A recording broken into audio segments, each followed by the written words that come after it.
হ্যাঁ, আমি তুমি ডামির নির্বাচন হবে না। এই যে নির্বাচন গত 14, 18, 24 এর যে নির্বাচন এবং আগের নির্বাচন ধরেন তত্ত্বাবধায়ক সরকারের সঙ্গে একটা ভালো নির্বাচন হয়েছে। এই ব্যাপারে সন্দেহ নাই। কিন্তু 100% কিছু হবে না। আমি 100% মনেও করি আমরা। আর নির্বাচন হলে কি হবে? নির্বাচন হলে একটা দল ক্ষমতায় আসবে, ৫ বছর ধরে আবার লুটপাট করবে, আবার তাদেরকে আমরা সরাবো। মানে আমরা আন্দোলন মানে রক্ত দিয়ে না সরিয়ে আমরা যদি ভোটের মাধ্যমে সরাতে পারি, সেই পদ্ধতি যদি আমরা চালু করতে পারি, সেটা একটা উন্নতি। তাকে আমরা পুলিশ বাহিনীকে ঠিকমতো নেতৃত্ব দিতেই দেখছি না। এগুলো অনেক সমস্যা হবে। পিআরও বলবে আবার আইন শৃঙ্খলা পরিস্থিতির অবনতি ঘটিয়ে বলতে পারে। কিন্তু আপনি কি এটা ইউনূস সরকার কন্টিনিউ করলে কি হবে সেটা তো নির্বাচন তো অনেক যদি কিন্তুর মধ্যে আছে। এখন তো আমরা মোটামুটি একটা ফেব্রুয়ারি পেলাম। তার আগে তো ছিল ডিসেম্বর, ফেব্রুয়ারি, এপ্রিল এবং জুন।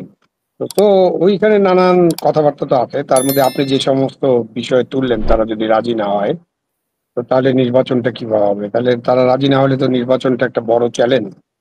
এবং বাংলাদেশের বর্তমান পরিস্থিতিতে একটা নির্বাচন এবং নির্বাচনের মধ্য দিয়ে জনগণের পছন্দের একটা সরকার না হওয়া পর্যন্ত আমরা যে সমস্ত সমস্যা নিয়ে আলোচনা করছি, সেই সমস্যাগুলো সমাধান করা খুব কঠিন।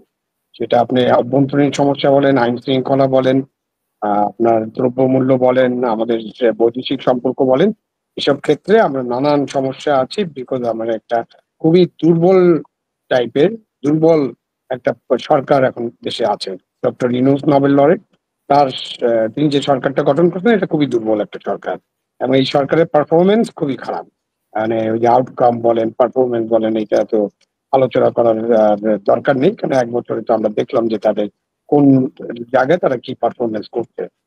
এখন আপনি পিআর চালু করা, ধরেন পিআর একটা বড় দাবি। একটা ইসলামী আন্দোলন অবশ্য 2008 সালে এটা পেশ করেছিল প্রথম, যে তারা পিআর পদ্ধতিতে নির্বাচন চায়।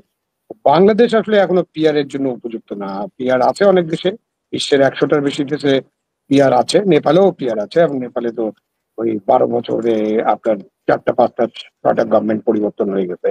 গভর্নমেন্টের স্টাবিলিটি নিয়ে একটা কোশ্চেন আসছে নেপালে। আর বাইরে যেটা আছে সেটা অনেক উন্নত গণতান্ত্রিক দেশ যেখানে এটা করা সম্ভব হয়েছে। বাংলাদেশের মানুষ সাধারণ ভোটটাই, আমরা তো বেসিক ভোটিং সিস্টেম যেটা আছে এটাই তো রক্ষা করতে পারলাম না। মানুষ যে ভোট দিবে, ঠিক মতো নির্বাচন কেন্দ্রে যাবে, ভোটের বাক্স 3টাই হবে না, রাতের বেলা ভোট স্টাম্পিং হবে না, দিনের ভোট রাতে হবে না, হ্যাঁ, আমি তুমি ডামির নির্বাচন হবে না। এই যে নির্বাচন গত 14, 18, 24 এর যে নির্বাচন এবং আগের নির্বাচন ধরেন তত্ত্বাবধায়ক সরকারের সঙ্গে একটা ভালো নির্বাচন হয়েছে, এই ব্যাপারে সন্দেহ নাই। কিন্তু 100% কিছু হবে না। আমি 100% মনেও করি না। কেউ যদি মনে করেন মনে করতে পারেন, বাট আমি সবসময় মনে করি যে 90% একটা থ্রেশ হোল্ড ধরে আপনি তার উপরে যতটুকু ভালো করতে পারেন সেটাই একটা ভালো নির্বাচন। এবং ভালো নির্বাচন করতে থাকতে হবে। এমন না যে আমি একটা ভালো নির্বাচন করলাম তারপরে আমি আবার এই সমস্ত কিছু ধ্বংস করে আমি নিজেই ফ্যাসিবাদী হয়ে গেলাম। সেটা তো করা যাবে না। এই জন্য বাংলাদেশে কিন্তু একটা তত্ত্বাবধায়ক সরকার, যেটা একদম নতুন ধরনের ধারণা ছিল সারা পৃথিবীর জন্য, এটার ব্যবস্থায় আমরা গিয়েছিলাম এবং পরে আমরা এটা রাখি নাই। এবং বড় বড় দুইটা দলেই এই তত্ত্বাবধায়ক সরকারের নানান বিষয় ক্ষতিগ্রস্ত করেছে। তো এখন আপনি পিআর হঠাৎ করে চালু করতে চাইলে করতে পারবেন না। আপনি উচ্চকক্ষে পিআর, এটাও তো পার্লামেন্টে আলোচনা হতে হবে। এখন যেটা ইউনূস সাহেবের ভাষণ এবং তার যে ঘোষণা থেকে বুঝলাম, সেটা হলো যে দেশে একটা পার্লামেন্ট নির্বাচন হবে। এর আগে কিন্তু ওই যে সাংবিধানিক পরিষদ, কনস্টিটিউয়েন্ট অ্যাসেম্বলি, অমুক তমুক নানান কথাবার্তা আসছিল, কিন্তু ওইসব বিষয়ে কিন্তু একমত করানো যায়নি। এবং আমাদের যারা, যাদের কথা বললেন, আমাদের যে বিদেশি কনসালটেন্ট যারা বিদেশ থেকে আসছেন, হ্যাঁ, তারা এই দেশে জন্মগ্রহণ করেছেন, তাদের নাগরিকত্ব হয়তো আছে এই দেশের, আবার তাদের ওই দেশেরও নাগরিকত্ব থাকতে পারে বিভিন্ন দেশের। তো তারা তো কনসালটেন্টের কাজ করতেছেন। তারা জনগণের যে আশা আকাঙ্ক্ষা সেটাকে ধারণ করে কিছু করার চেষ্টা করছেন। বাট তারা তাদের সেই ক্যাপাবিলিটি তো আসলে নাই। তারা জনগণের সাথে কতটা মিশেন, জনগণের ভেতরে কতটা যান, সেটা নিয়ে তো অনেক প্রশ্ন আছে। তারপরেও ধরেন আমাদের দেশে এই প্রথমবারের মতো কিছু জিনিস তো ভালো যে আমরা, এটা মহসিন সাহেব বললেন যে বিএনপি এটা করতে পারতো।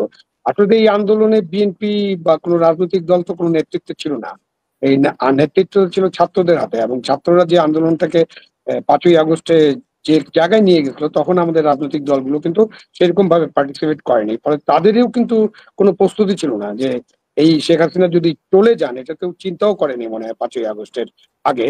তো চলে গেলে কিভাবে দেশটা চলবে এই ব্যাপারে তাদের কারোই কোনো প্রস্তুতি ছিল না। সুতরাং আমরা একটা অ্যাডহকে এই সরকারটা গঠন করেছি এবং ইউনূস সাহেবকে ফোন টোন করে রাজি করানো হয়েছে। উনি আসছেন এবং উনি উনার পছন্দ মতো লোকদের নিয়ে এই সরকারটা গঠন করছেন। সেখানে ছাত্রদেরকে উনি অংশীদারিত্ব দিয়েছেন এবং ছাত্ররাই সরকারে আছে। ৪ জন ছিলেন, এখন ২ জন বেরিয়ে গেছেন, আর ২ জন এখনো সরকারে আছেন। এনসিপি আসলে একটা সরকারি দল এবং সরকারে আছেন। তো আপনি এইসব দাবি তুলতে পারেন। কিন্তু এইসব দাবি তুলে আপনি নির্বাচনকে একটা বিলম্বিত করার চেষ্টা করতে পারে যে কেউ। নির্বাচন ভণ্ডুল করারও চেষ্টা করতে পারি আমরা। আর নির্বাচন হলে কি হবে? নির্বাচন হলে একটা দল ক্ষমতায় আসবে, ৫ বছর ধরে আবার লুটপাট করবে, আবার তাদেরকে আমরা সরাবো। মানে আমরা আন্দোলন মানে রক্ত দিয়ে না সরিয়ে আমরা যদি ভোটের মাধ্যমে সরাতে পারি, সেই পদ্ধতি যদি আমরা চালু করতে পারি, সেটা একটা উন্নতি হবে।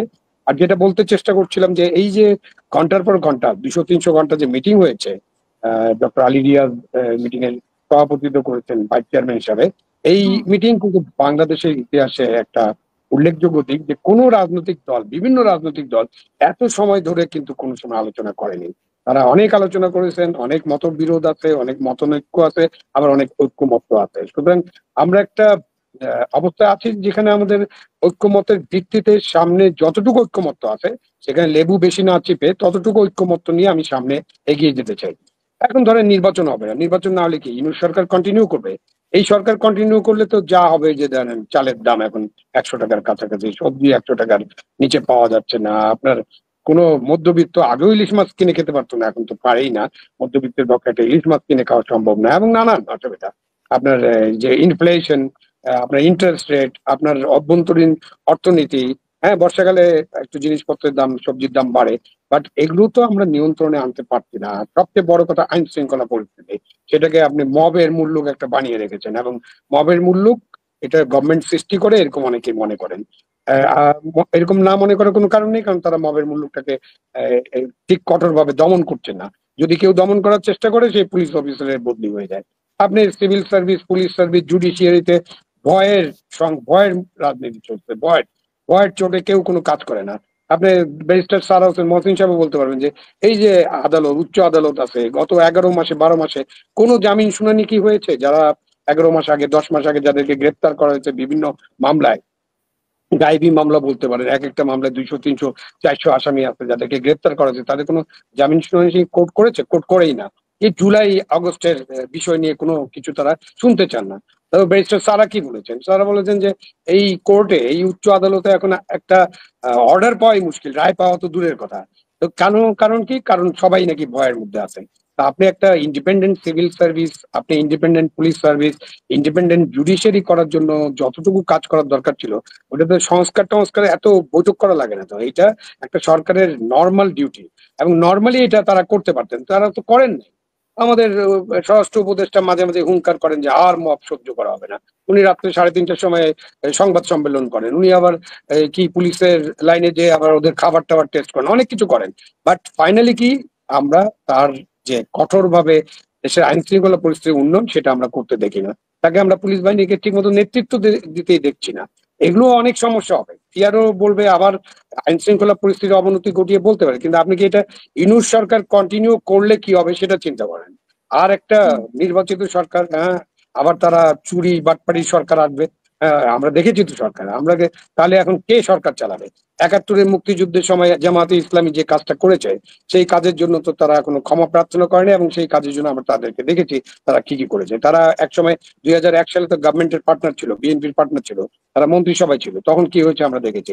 বিএনপি কি করেছে আমরা দেখেছি। আওয়ামী লীগ তো এখন যা করছে তার জন্য তাদের যে শাস্তি হয়েছে তারা তো এখন নাই। তো আপনি তো তাহলে কিছুই থাকলো না। তাহলে কে সরকারটা চালাবে? তাহলে কি আমরা কি এই যে বিদেশি লোকজন ভাড়া করে এনে সরকার চালাবো নাকি? সেটা তো হবে না। সুতরাং আপনাকে কিন্তু একটা নির্বাচনের দিকে যেতে হবে এবং একটা ভালো নির্বাচনের দিকে যেতে হবে। হ্যাঁ, সেখানে আপনার পেশি শক্তি ব্যবহার করতে দিবেন না। কালো টাকা ব্যবহার করতে দিবেন না। এইসব আপনি করার চেষ্টা করবেন যতটুকু পারেন। হয়তো 90%, 92%, 95% যদি অ্যাচিভ করতে পারে ইউনূস সরকার, তাহলে একটা ভালো নির্বাচন অবশ্যই হবে। এবং এটাই যে ইতিহাসের শ্রেষ্ঠ নির্বাচন হবে এরকম গ্যারান্টি দিয়ে বলার কোনো কারণ নাই। কারণ ইতিহাস তো এই শতাব্দীতে আরো আছে। এই শতাব্দীতে ধরেন আজকে ২৫ সাল, এই শতাব্দীর ৭৫ সালে আরো তো ১৫টা নির্বাচন হবে।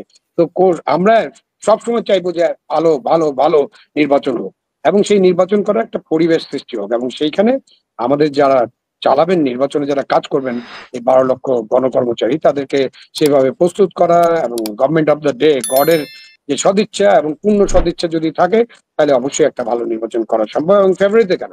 আমি তো মনে করি ডিসেম্বরে নির্বাচন করা সম্ভব।